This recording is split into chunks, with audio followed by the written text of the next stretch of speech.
peine octobre 2020, la nouvelle a eu l'effet d'une bombe.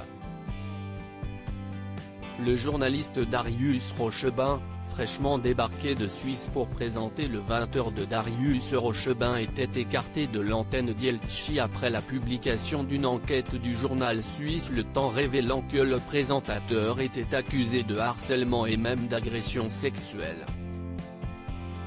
Peu de temps après, le 9 novembre 2020, il décide de contre-attaquer et de porter plainte pour diffamation. Darius Rochebin est victime d'une série d'allégations, d'insinuations et d'amalgames, qui le présentent sous un jour qui ne correspond aucunement à la réalité, assurent ses défenseurs à l'AFP. Pour autant, le journaliste reste écarté de l'antenne, mais pas des locaux de la chaîne d'information.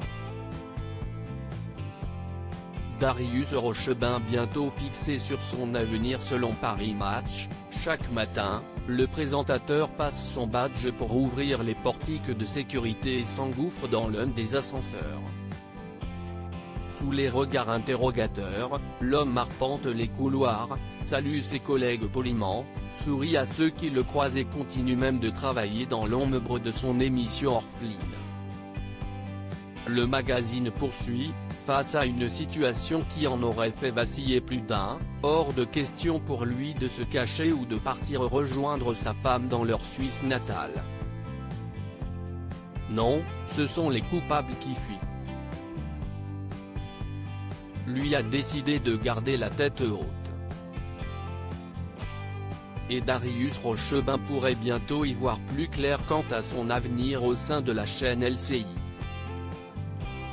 Invité sur France Inter, Thierry Tuillier, le directeur délégué de la chaîne Info, a d'abord expliqué que le groupe ne tolérerait aucun agissement de cet ordre-là, note de la rédaction, de harcèlement et agression sexuelle, avant de rappeler la présomption d'innocence dont bénéficie Darius Rochebin. On est toujours sur un article, d'un magazine sérieux, mais avec des accusations anonymes, sans dépôt de plainte.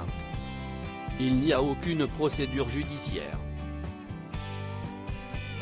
Imaginez un instant si demain on décide que Darius ne reviendra plus jamais à l'antenne, ça veut dire qu'il suffit d'un article de presse avec des accusations anonymes contre n'importe quel collaborateur ou n'importe quelle collaboratrice, de n'importe quel média, pour qu'une entreprise décide de dire on vous retire et vous ne revenez pas.